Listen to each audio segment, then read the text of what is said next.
بسم اللہ الرحمن الرحیم۔ السلام علیکم ورحمۃ اللہ وبرکاتہ۔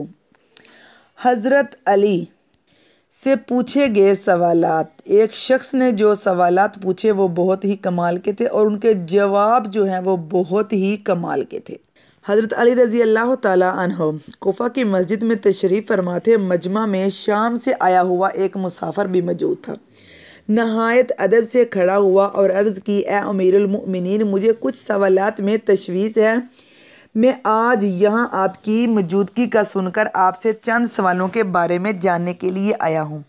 میں آپ سے ان کے متعلق درست معلومات چاہتا ہوں۔ آپ رضی اللہ تعالیٰ عنہ نے جواب دیا، اگر تم سوالات پوچھنا چاہتے ہو تو پوچھو۔ اس شخص نے حضرت علی رضی اللہ تعالیٰ عنہ سے سوالات کا آغاز کیا اور کہا، اے امیر المؤمنین، مجھے یہ بتائیں کہ حضرت نوح علیہ السلام کا اصل نام کیا تھا اور ان کی کشتی کا طول و عرض کتنا تھا؟ آپ رضی اللہ تعالیٰ عنہ نے جواب دیا، نوح علیہ السلام کا اصل نام سکن تھا اور انہیں نوح علیہ السلام کہنے کا سبب یہ تھا کہ انہوں نے 950 برس تک قوم پر نوحہ کیا تھا۔ ان کی کشتی کا طول 800 ہاتھ اور عرض 500 ہاتھ اور سطح زمین سے اس کی بلندی 80 ہاتھ تھی۔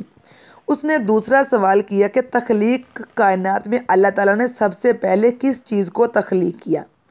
آپ رضی اللہ تعالیٰ عنہ نے فرمایا، اللہ تعالیٰ نے سب سے پہلے نور کو پیدا کیا۔ اس شخص نے پھر سوال کیا، امیر المؤمنین، حضرت آدم علیہ السلام جنت سے نکالے جانے کے غم میں کتنا عرصہ روتے رہے؟ آپ رضی اللہ تعالیٰ عنہ نے فرمایا، 100 سال روتے رہے۔ اس نے سوال کیا، وراثت میں یعنی کہ میراث میں مرد کے 2 حصے جبکہ عورت کا 1 حصہ رکھا گیا ہے، جبکہ اسلام جو ہے وہ مساوات کا حکم دیتا ہے۔ آپ رضی اللہ تعالیٰ عنہ فرمانے لگے، جنت میں حضرت حوا علیہ السلام نے جو خوشہ اٹھایا تھا اس پر گندم کے 3 دانے تھے، انہوں نے خود 1 رکھا جبکہ آدم علیہ السلام کو 2 دیے۔ چونکہ وہ ہمارے جد ہیں اس لیے اسی نسبت سے وراثت میں مرد کے 2 اور عورت کا 1 حصہ مقرر ہوا ہے۔ اس آدمی نے اگلا سوال کیا، یہ بتائیں جنات کا باپ کون ہے اور اللہ تعالیٰ نے جنات کی طرف سے کس نبی کو مبعوث کیا تھا؟ حضرت علی رضی اللہ تعالیٰ عنہ نے فرمایا،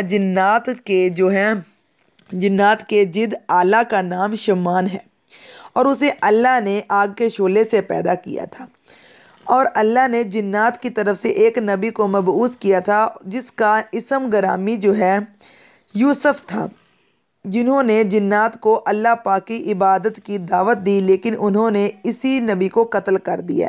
اے علی، آپ مجھے یہ بتائیں کہ بیل وہ واحد جانور ہے جس نے آسمان کی طرف اپنا سر نہیں اٹھایا، ایسا کیوں ہے؟ آپ رضی اللہ تعالیٰ عنہ نے جواب دیا کہ قوم بنی اسرائیل نے گوسالہ کی پوجا کی تھی، تبھی سے بیل شرم کے مارے آسمان کی طرف سر نہیں اٹھاتا۔ گوسالہ ایک سنہری رنگ کا بچھڑا تھا جسے موسیٰ علیہ السلام کے دور میں سامری جادوگر نے اپنی جادوئی مہارت سے بولنے کی طاقت دی تھی اور موسیٰ علیہ السلام کی غیر موجودگی میں بنی اسرائیل سے اس بچھڑے کی پوجا کروائی تھی۔ مجمع میں موجود تمام لوگ حضرت علی رضی اللہ تعالیٰ عنہ کی حاضر جوابی جو ہے اور علمی جو ہے قابلیت سے متاثر ہو رہے تھے۔ اس آدمی نے اگلا سوال پوچھا، مد و جزر کیا ہے؟ آپ رضی اللہ تعالیٰ عنہ نے جواب دیا، اللہ تعالیٰ نے سمندروں پر ایک فرشتہ مقرر کر رکھا ہے، جب وہ سمندر کے پانی میں اپنا پاؤں ڈالتا ہے تو وہ مد پیدا ہوتا ہے اور جب اسے نکالتا ہے تو جزر پیدا ہوتا ہے۔ مد و جزر سمندر کے پانی کو خود بخود بلند ہونے اور اس نے سوال تھا کہ اللہ نے زمین، آسمان اور پہاڑ کو کس چیز سے بنایا؟ آپ رضی اللہ تعالیٰ عنہ نے فرمایا، اللہ نے آسمانوں کو پانی کے بخارات سے، زمین کو پانی کی جھاگ سے اور پہاڑوں کو پانی کی موجوں سے بنایا۔ شام سے آئے ہوئے مسافر نے اگلا سوال پوچھا، اے امیر المؤمنین، وہ کون سے نبی تھے جنہوں نے ایک ہی وقت میں 2 بہنوں سے شادی کی تھی۔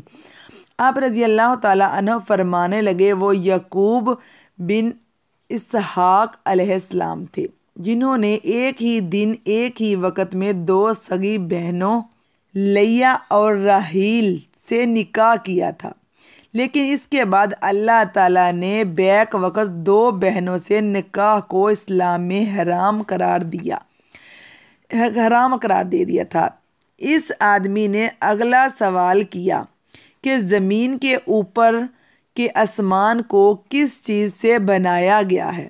آپ رضی اللہ تعالیٰ عنہ نے جواب دیا کہ رکی ہوئی فوج سے۔ شامی شخص نے پھر سوال کیا کہ کفر کی ابتدا کس نے کی اور پہلا کفر کس نے کیا؟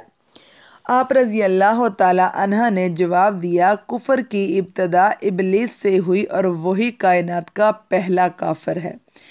اس اجنبی نے نہایت ادب سے درخواست کی کہ اے امیر المؤمنین، جیسا کہ قرآن پاک میں 7 آسمانوں کا ذکر آیا ہے، آپ ہمیں ان 7 آسمانوں کے نام اور ان کے رنگ بیان کر دیجیے۔ آپ رضی اللہ تعالیٰ عنہ نے فرمایا جو آسمان زمین کے اوپر ہے اس کا نام رافع ہے اور وہ پانی کے بخارات اور دھول سے بنا ہوا ہے۔ دوسرے آسمان کا نام قیزوم ہے اور اس کا رنگ تانبے جیسا ہے۔ تیسرے کا نام مدون ہے اور اس میں ملے جلے رنگ ہیں۔ چوتھے آسمان کا جو نام ہے ارفلون ہے اور اس کی رنگت چاندی جیسی ہے۔ پانچویں آسمان کا نام ہیون ہے اور اس کی رنگت سونے جیسی ہے۔ چھٹے آسمان کا نام عروس ہے اور وہ سبز یاقوت کا بنا ہوا ہے۔ ساتویں آسمان کا نام اجمہ ہے اور وہ سفید موتیوں سے بنا ہوا ہے۔ پھر اس نے پوچھا کہ آدم علیہ السلام کا نام جو ہے آدم کیوں رکھا گیا اور انہوں نے کتنی عمر پائی؟ آپ رضی اللہ تعالیٰ عنہ نے فرمایا کیونکہ وہ عدیم ارض یعنی نایاب زمین کی کھال سے بنائے گئے تھے، اسی لیے ان کا نام آدم رکھا اور انہوں نے 900 سال عمر پائی۔ ادھر ان کی عمر میں کچھ اختلافات ہیں کیونکہ کسی حدیث میں کہیں ان کا ذکر 1000 سال آیا ہے تو کہیں ان کی عمر کا ذکر آیا ہے 960 سال، کیونکہ زیادہ جگہ یہی کہا گیا ہے کہ 1000 سال عمر انہوں نے پائی ہے، لیکن ان کی عمر جو ہے وہ 960 سال بنتی ہے۔ اس شخص نے دوبارہ دریافت کیا کہ ابلیس کا نام آسمانوں میں کیا تھا؟ حضرت علی رضی اللہ تعالیٰ عنہ نے جواب دیا حارث۔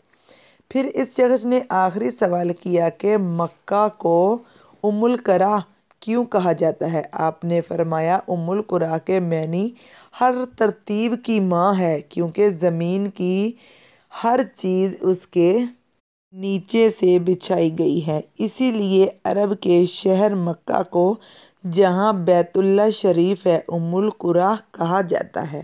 یہ تھے اس شامی شخص کے سوالات اور حضرت علی رضی اللہ تعالیٰ عنہ کے بہت ہی کمال کے جواب۔ یقیناً آپ کو ویڈیو بہت اچھی لگی ہوگی، اس کے مجھے اجازت دیجیے۔ جزاک اللہ خیرا کثیرا۔